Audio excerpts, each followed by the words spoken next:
Taste the Daily. பத்திரப்பதிவு வழிகாட்டு மதிப்பீட்டு உயர்வு ஒட்டுமொத்த மக்களையும் கடும் அதிர்ச்சிக்குள்ளாக்கியுள்ளது.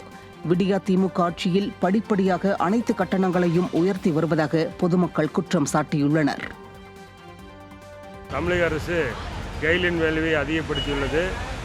இது எந்த விதத்திலையும் நியாயம் இல்லை. இனி பெரிய கோடீஸ்வரர்கள் ஒரு 5% 20% கட்டிடுவாங்க.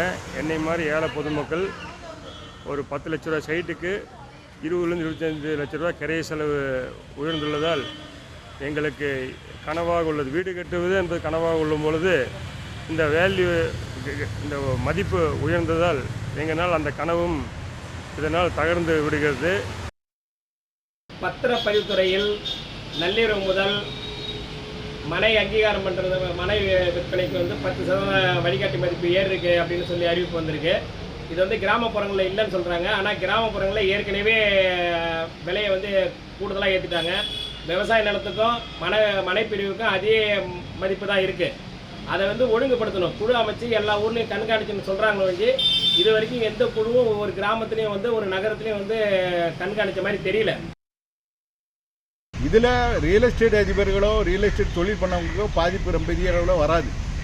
பாவப்பட்ட முறையில் ஒரு சென்ட் ஒரு ஏக்கரை அரை ஏக்கரை இல்லை 15 சென்ட் 30 சென்ட் வயல் பருவம் பண்ணிட்டு இருக்கக்கூடியவன் வயதுக்கு அடிப்படையில் அவன் மகனுக்கு கொடுக்கணும்னு நினச்சா அவன் பத்திரப்பதிவு படி கைட்லைன் வேல்யூ படி பார்த்தேன்னா முன்னால் இருந்ததை விட 70%, அதாவது 100 ரூபா முன்னால் கட்டிகிட்டு இருந்தான்னா இப்போ 700 ரூபா கிட்டத்தட்ட அதை இந்த மடங்கில் ஏறுது.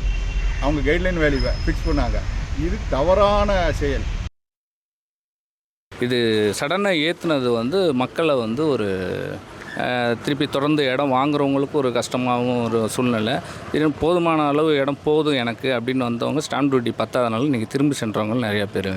இதனால் மக்கள் ரொம்ப அவதிக்குள்ளாயிருக்காங்க. எனவே இதை கொஞ்சம் கருத்தில் கொண்டு இதை ரெக்டிஃபை பண்ணுற மாதிரி ஏதாவது நீங்கள் பண்ணிங்கன்னா நல்லாயிருக்கும். இன்றைக்கி ஒரு சென்ட் நிலத்தை கிராமப்புறத்தில் பதிச்சா 4000 ரூபா, ஒரு சென்ட் நிலத்தை நகர்ப்புறத்தில் பதிச்சா 25,000 ரூபா. ஏங்க, இந்த நிலத்தில் பாரு கிணறுன்ற மாதிரி இப்படி செலவை நீங்களே எடுத்துக்கிட்டீங்கன்னா எப்படி வீடு கட்டி ஒரு மனுஷன் வாழ்வாங்க? வீட்டடி தாங்க வாழ்வாதாரம். இப்படி பத்திர செலவுன்ற பேரில் மக்களை கொள்ளையடிப்பது நியாயமில்லை. இந்த கவர்மெண்ட் இப்போ ஏற்றி இருக்கிற வேலையினால நடுத்தர மக்கள் யாருமே ஒரு சென்ட் இடம் கூட வாங்கி வீடு கட்டக்கூடாத சூழ்நிலை இல்லாத அளவுக்கு விலையேற்றம் செய்யும். மார்க்கெட் வேல்யூ கவர்மெண்ட்டினுடைய square feet rate, land rate எல்லாமே அதிகமாக ஏற்றிருக்காங்க. அதே மாதிரி கட்டடம் கட்டினா அந்த கட்டடத்துக்கு உண்டான ரேட்டும் வீடு பழைய வீடு வாங்கினா கூட அதுக்கும் ரேட்டு அதிகம் பண்ணியிருக்கிறாங்க. அதனால் சாதாரண மக்களால் யாருமே இந்த இடமா வாங்க முடியும், 1 சென்ட் 2 சென்ட் வாங்க முடியாது.